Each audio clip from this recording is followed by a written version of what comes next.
বিশ্বনবী সাল্লাল্লাহু আলাইহি সাল্লাম 11টি বিয়ে করার কারণ কি ছিল সংক্ষেপে বলবেন। নবী সাল্লাল্লাহু আলাইহি সাল্লামের জীবনে যত জীবন সঙ্গিনী ছিলেন তার স্ত্রীদের মধ্যে একজন শুধু কুমারী ছিলেন, তিনি ছিলেন আয়েশা রাদিয়াল্লাহু তাআলা আনহা।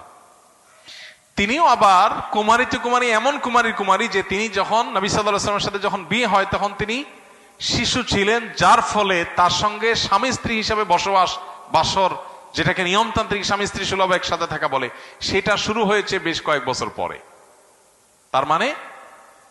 তার মানে নবী সাল্লাল্লাহু আলাইহি সাল্লাম, আমরা সাধারণত নিজেদের মানবীয় দুর্বলতার কারণে যে বিয়ে শাদী করি, অথবা একজন পুরুষ একজন নারীতে আসক্ত, একজন নারী একজন পুরুষে যে আসক্ত হয় মানবীয় দুর্বলতা থেকে, তার এই বিবাহের কোনটি সেই জায়গা থেকে ছিল না। যদি হতো তাহলে ওই শিশু বিয়ে করে কয়েক বছর অপেক্ষা করা লাগতো না তার প্রাপ্তবয়স্ক হওয়া পর্যন্ত। তিনি চাইলে কুমারী প্রাপ্তবয়স্ক তরুণী সুন্দরী বিয়ে করতে পারতেন কি পারতেন না?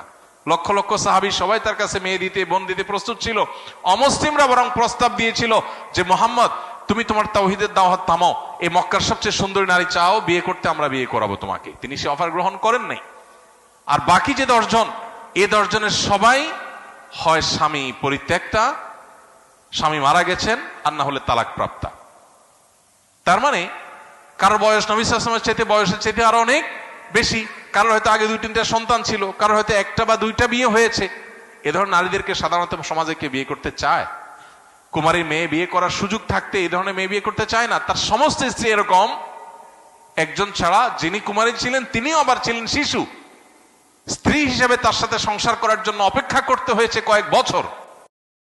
তাহলে বোঝা গেল নাস্তিকরা নবী সাল্লাল্লাহু আলাইহি সাল্লামের চরিত্রে যে কালিমা লেপন করার চেষ্টা করে সেটাতে তারা ব্যর্থ, কারণ তারা কোনোভাবে এটা প্রমাণ করতে পারবে না, নাউজুবিল্লাহ, যে আমরা মানুষ হিসেবে আমাদের মানবীয় দুর্বলতা থেকে যে আপনার পুরুষ নারীর প্রতি, নারী পুরুষের প্রতি আমরা যে আসক্ত হই, তিনি এই আমাদের মানবীয় দুর্বলতা থেকে আল্লাহ তাআলা তাকে এত ঊর্ধ্বে রেখেছেন, মানে এই জায়গাতে তার এই বিবাহগুলা মানবীয়তা দুর্বলতা থেকে হয় নাই, বরং এটা আল্লাহর ফয়সালায় হয়েছে।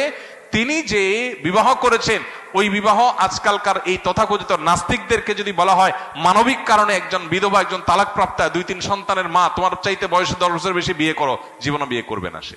নবী করিম সাল্লাল্লাহু আলাইহি সাল্লামের যে বিষয়টাকে দিয়ে তার চরিত্রে কালিমা লেপন করার চেষ্টা করছো, সেটা বরং তার চরিত্রের ভালো দিক, মহানুভবতার দিক, যেটা তুমি হয়তো সেভাবে ভাবনি। আর সবচেয়ে বড় কথা হলো সেটা যেটা প্রথমে বলেছি, আল্লাহ রাব্বুল আলামিন তার নবীকে যে নির্দেশ করেছেন এর পেছনে বহু হিকমত, রহস্য নিহিত আছে। আমরা নিজের বিবেকের গোলামি করি না, আল্লাহর দাসত্ব করি। এটা তার একটা অ্যাসিড টেস্ট, এটা তার একটা অগ্নি পরীক্ষা যে আল্লাহ তার নবীর জন্য ফয়সালা দিয়েছেন, তুমি মানো কি।